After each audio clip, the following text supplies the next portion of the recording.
Today's workshop is called Tadabbur Beyond Arabic. And this is a provocative title, because some people think that if I write that, then I'm discouraging people from learning Arabic. Of course, I'm not discouraging people from learning Arabic.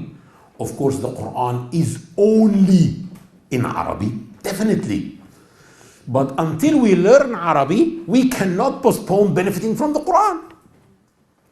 I came here to live here 3 years ago, and I met some people who read the Quran every single day. And they learned Arabic only to the extent that makes them able to put letters next to each other, just to read the Quran like that, but they don't have any clue what it means. And I have met someone who told me that she has been reading the Quran for 30 years, every single day, for about 1 hour. And when I asked her, which translation did you read before? She said, I never read any translation. I have no clue what this book is about. I said, why are you reading it every day? She said, to bring barakah to my life. So barakah became, for many people, good luck. Barakah equals good luck for some people. Barakah is not good luck. The Quran is not an amulet. It's not there to be used like, decades ago in this country, people were putting the horseshoes on the door to ward off evil spirits and bad omen. And the Quran is not for that. The barakah of the Quran, or the blessing of the Quran, comes when we read it, understand it, ponder its messages, and apply it in our life. This brings barakah. That's why I made a research. And that's what I am going to show you today. But before starting, I want one thing from you, because anyone here is on diet? None, alhamdulillah. If anyone is on diet, then don't interact with me. Don't answer my questions, because I'll be giving chocolate. Actually, this is the best Swiss chocolate. It's Lind. And I'll be giving chocolate for those who interact with me and answer my questions, okay?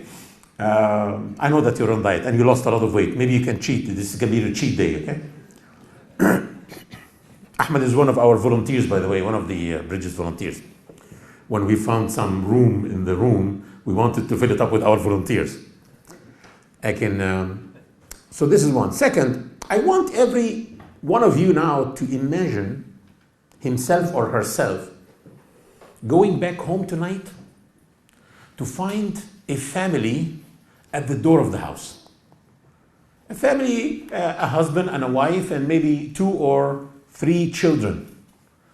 And you tell them, what's up? They tell you, actually, we are a Syrian family. We have our house shelled in Aleppo, and we don't have a place to shelter us. What are you going to do? I believe that the people who will come to a workshop like that to learn how to understand and ponder the Quran are not the kind of people who will put 20 pounds in their hands and close their door. At least you will say, okay, please come in and spend this night with us until we solve your problem tomorrow. And you will find room for them for that night. It's a cold night. You're not going to leave them in the street. But can we find among us anyone who is ready to sacrifice a bit more and tell them, okay, come in, you will live with us until the Syrian problem is solved, and you go back home. You know, the higher the level of Iman, the more one is ready to sacrifice his or her pleasures and dunya. Can we find even a higher level of Iman than that? Someone among us who will tell them, please come in, you will live with us from now on. From now on, we will split our house with you. I'm sure that many of you now are saying, I really want to go out. Looks like this man that they are bringing is unwell. can anyone be like that? Actually, there was a whole people like that. A whole people were kicked out of their homes, and a whole people received them in their homes with the intentions that they live with them forever. The people who were kicked out of their homes were called the Muhajirin in Mecca. And the people who received them in their homes were called the Ansar in Medina. And when they received them, their intentions was that they live with them forever. What is the dalil on this? What is the evidence on this? After 5 years, after the incidents of Banu Nadir, when finally money started to appear in the Muslim community, the Muhajirin were given the money that was left by, were confiscated from Banu Nadir when they tried to assassinate the Prophet ﷺ, and they had money, so they were they were able to afford to go out and buy houses or build houses for themselves. So they decided to finally leave the generous hosts, the Ansar, and move out and buy houses. What was the reaction of the Ansar? Did they say, finally, we are going to live comfortably in our houses? No, they broke down and cried. And they said, why do you want to leave us? Why do you want to leave us? Did we do anything wrong to you? And the Ansar said, and the Muhajirin said, no, wallahi, you didn't do anything wrong, but enough is enough. We've been living with you in your houses for 5 years. And they said, no, we must have done something wrong. The question is, why were the Ansar ready to do what we cannot even imagine ourselves doing? What is the difference between us and the Ansar? It's the level of Iman. And of course, many of you now are also wondering about me. I must be unwell. How come I am drawing this comparison between us and the Ansar? Who are us? The question is, why can't I compare us to the Ansar? Aren't they people like us, Muslims like us? Yes, but not like us. Those were people who were disciplined by the Prophet ﷺ. Right or not? Actually, wrong. Because at the moment when they were receiving the Muhajirin in their houses, most of them have not yet seen the Prophet yet. The Prophet was nearly the last one to immigrate from Mecca. Only 75 of them saw him for a few minutes under the darkness of the night during Hajj, a year before the Hijrah, in Bay'at al-Aqaba al-Thaniyah, for a few minutes. We know about the Prophet and his teachings and his character 1,000 times more than the Ansar at this point when they were receiving the Muhajirin in their houses. Because we have Al-Bukhari and Muslim and Musnad al-Imam Malik and Muwatta, all the books of Sunnah and Seerah. The Ansar haven't even seen him yet until that point. You know, when he arrived to Medina, they asked each other, who among them is Muhammad? Man minhuma Muhammada. They don't know him. Subhanallah.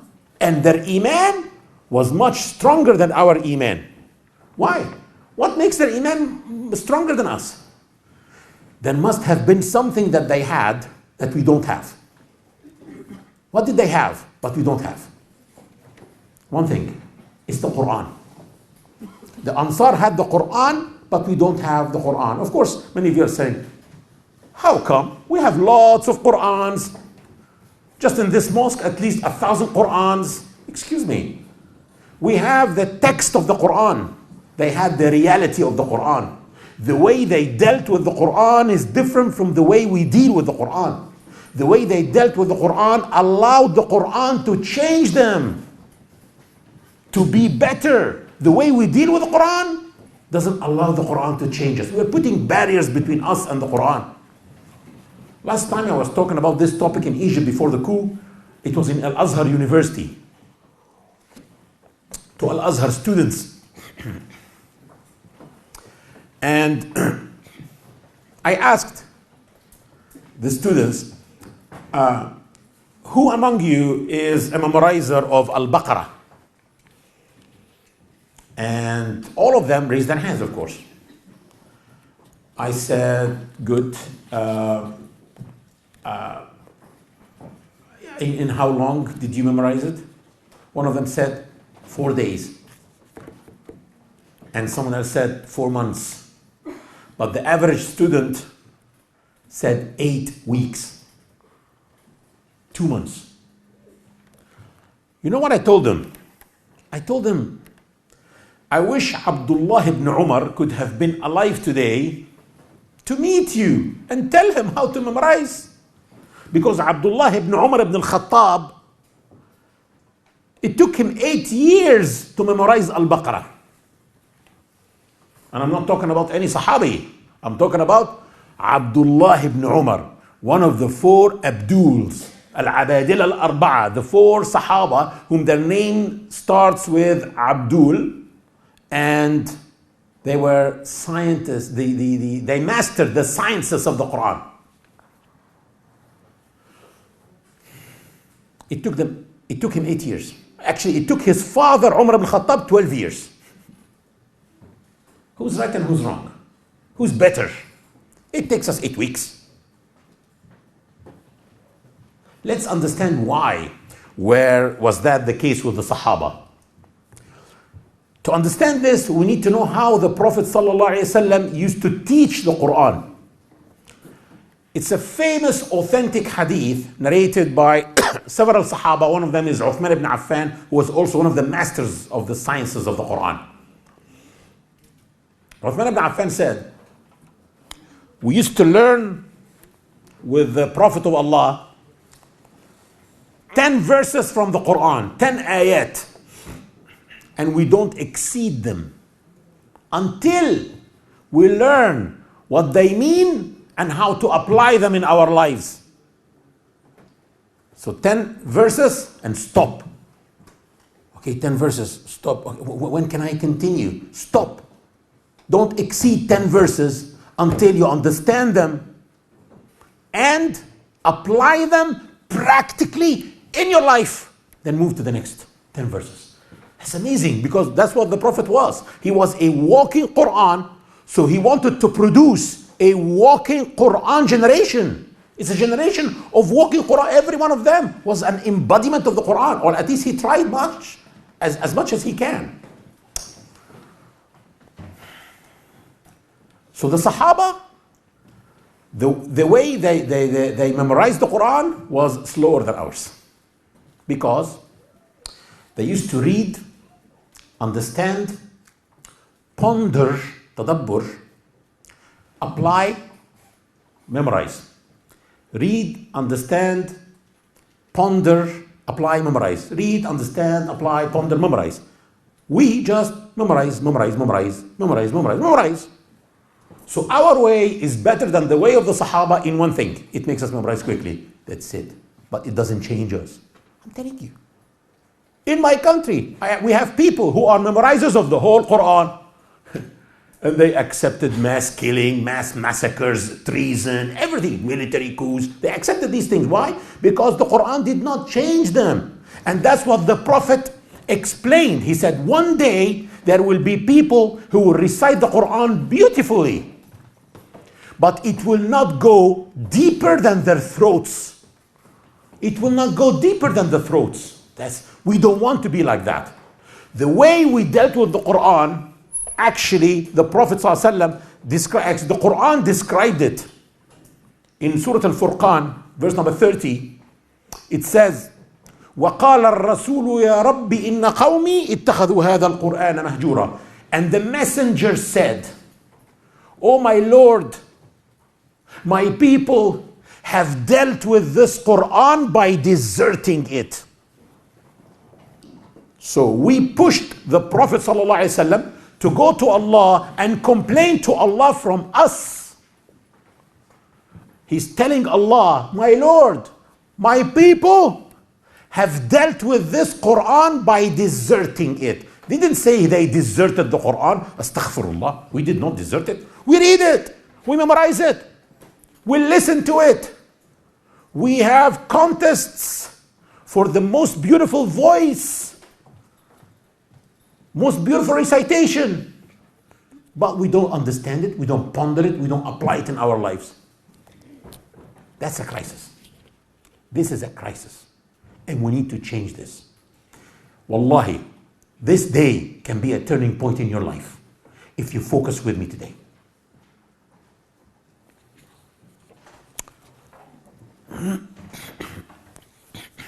I know it was like too much tension in the beginning of a workshop, and that's wrong. So let me ease things down by a little joke, funny joke. Actually, it's not a joke. It's a true story that happened in my village. I'm Egyptian, that's true. But I'm a villager from a place called s.a.w. s.a.w is Upper Egypt, where the people who live are called Sa'idis. The Sa'idis are very nice people, and because they are nice, the rest of the Egyptians make fun of them all the time. We are better than the rest of the Egyptians, by the way, but they keep making fun of us, making jokes about us, that we are primitive, we're naive. I'm not denying that we are a bit naive, but some of us are really extremely naive. And one of my relatives is an ENT doctor. He received a patient complaining from his ear. He has pain in the ear. So by checking his ear, he found that he has inflammation inside. So he gave him a course of antibiotics, 500 milligram capsule every 6 hours. The man came back to him after 2 days complaining that the pain is not better at all. So the doctor said, yeah, that's true, but antibiotic takes 4 to 5 days to be effective. Please continue taking your medicine. The man said, I can't take any more. He said, no, you have to continue taking your medicine. Wallahi, I can't take any more. Come on, continue taking the capsules. Wallahi, I can't take any more. What's that? By checking him, he found that he was putting a capsule in his ear every 6 hours.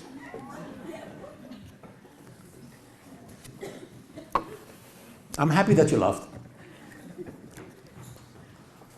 The man was taking the medicine. I like to ponder everything, even jokes. Wallahi. The man was taking the medicine, the right medicine, but the way was wrong, so it did not help him. It didn't help. Allah said, subhanahu wa ta'ala, that this Quran is a medicine for the hearts.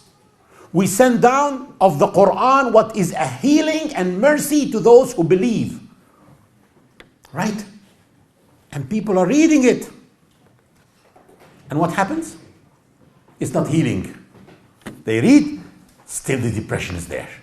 They read, and still the grudges are there. They read, still the laziness is there. They read, and still the envy is there. The hatred is there. The diseases of the heart that the Quran should heal is not healing. Why? Because we are using the Quran wrongfully, like this man that you just laughed about. Exactly. We are using the antibiotic by putting it in our ears. That's what we have been doing with the Quran. That's not. Why did Allah send the Quran? Told us. He told us. In Surah Sad, He said, كِتَابٌ أَنزَلْنَاهُ إِلَيْكَ مُبَارَكٌ لِيَدَّبَّرُوا آيَاتِهِ. A blessed book that we send down to you so that they may ponder its verses. When Allah speaks to a singular second person pronoun, He's speaking to Prophet Muhammad. That we have sent down to you, this means Prophet Muhammad, so that us may ponder its verses. So the Quran was sent so that we can ponder its verses. Do we really do that when we read it quickly? I want to tell you something. Many of us are not calling it the Quran anymore.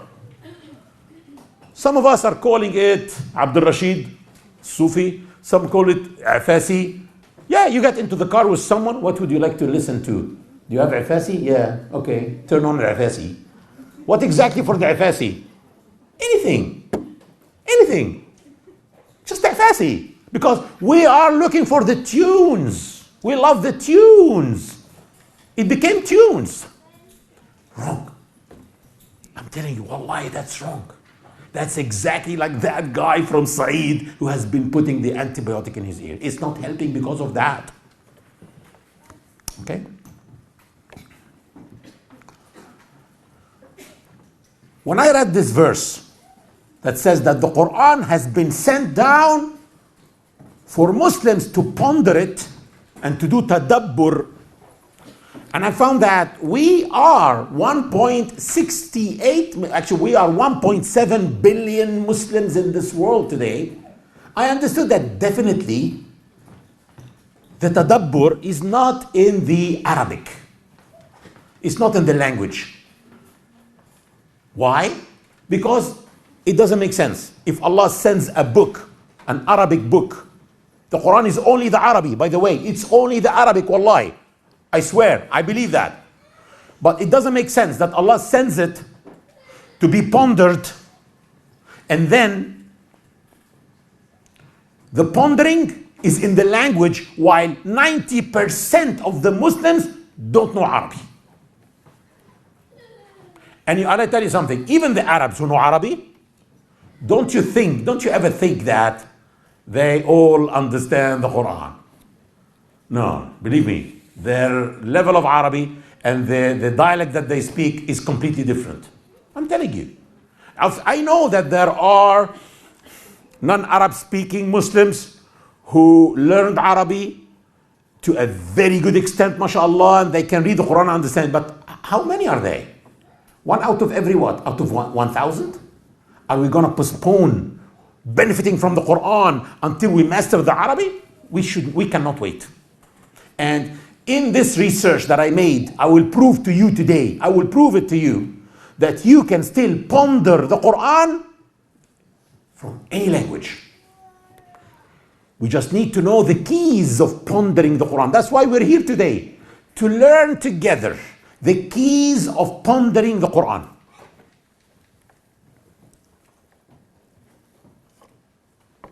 That's a question that always comes to me. Why didn't God explain the Quran?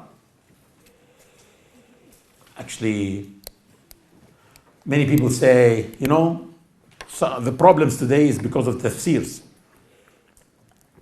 People have different tafsirs. And why didn't God send it in this ambiguity? Why didn't he do the tafsir by revelation? You know what? The Quran could have been like that. Surah Al-Baqarah, 286 verses. And then the meanings of the words by wahi, by revelation. And then the lessons learned from the surah by wahi. And then exercises by wahi. Don't you think that the Quran could have been clearer? Of course, 1,000 times clearer. But there is one shortcoming in this. We were all going to read it once and solve the exercises. Give me another book. But because of this ambiguity, we keep reading it again and again and again. And every time we read it, we find something new if we ponder. Every time you read, you find something new and you're happy. And it starts affecting you spiritually and mentally. I would like to quote Muhammad Iqbal. This is he's called, in the Arab world, he is called Sha'ir al-Islam, the poet of Islam. Muhammad Iqbal said, the Quran is the book of books. The Quran is a book that can change the world because it can change the human being. And when the human being changes, the world will change. Brothers and sisters, every single book in this world was written in this world for the people of the world to read it. But the Quran is different. The Quran came down on the world. From outside the world, wallahi, when I read this verse, I shiver. تنزيل الكتاب من الله العزيز الحكيم. The bestowal of the book from on high is by Allah the Almighty, the All-Wise. That's a book that was sent down on the world from outside. When Allah told the Prophet in the beginning, in the first day, I am going to send you some revelations, he said, إِنَّا سَنُلْقِي عَلَيْكَ قَوْلًا ثَقِيلًا. We are going to send down on you a heavy word. It's different. Dealing with it should be continuous. It's the healing of the heart. This is the nutrition that you give to yourself. I want to tell you something. Every one of us is called what? Nafs. Nafs. Nafs means self. Oneself. The self or the nafs consists of a physical being, the body, and a spiritual being, a non-physical being, which consists of the heart. When I say the heart, I don't mean the pump that pumps the blood. No, I don't mean this muscle.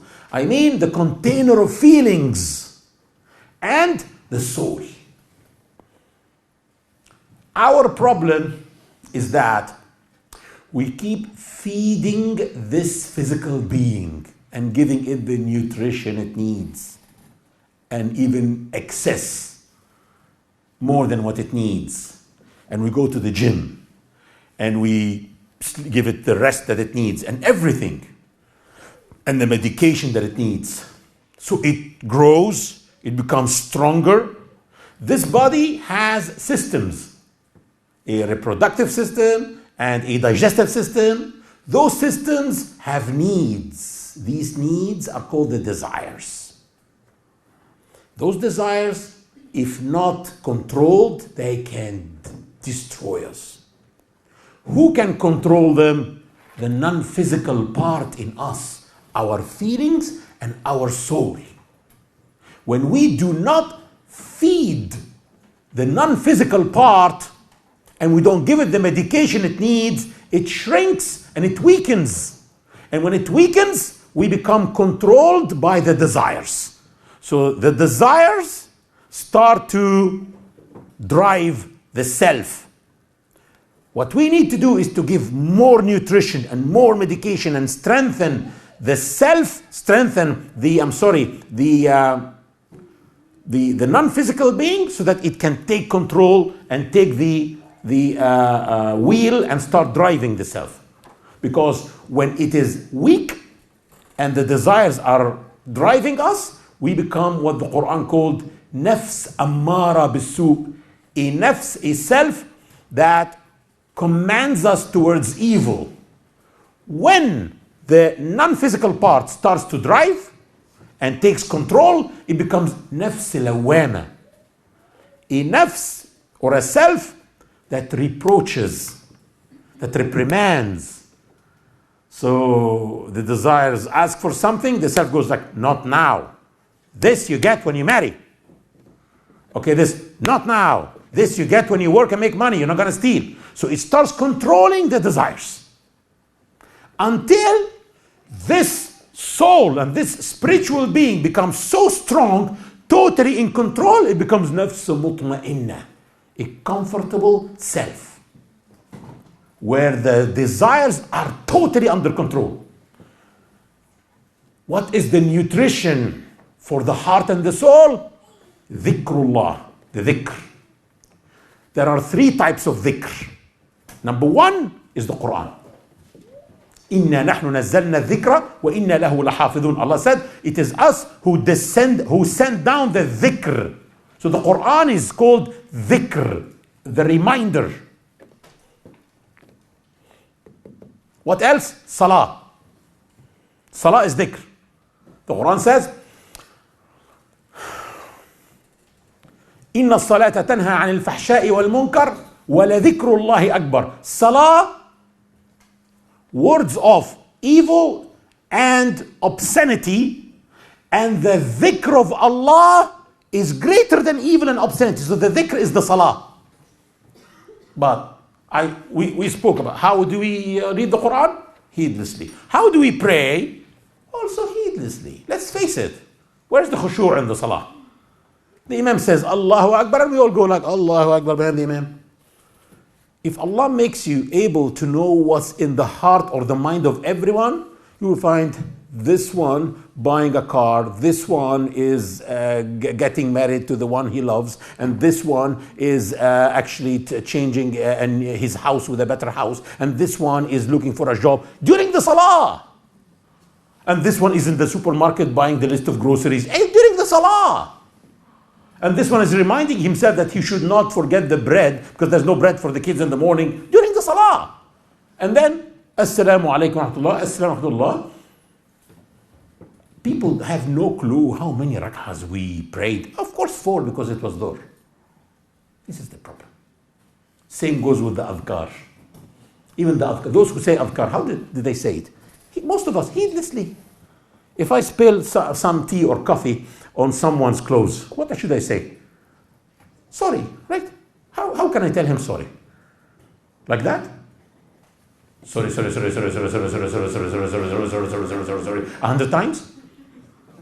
You're laughing? Isn't this the way we say astaghfirullah, astaghfirullah, astaghfirullah, astaghfirullah, astaghfirullah, astaghfirullah, astaghfirullah, astaghfirullah?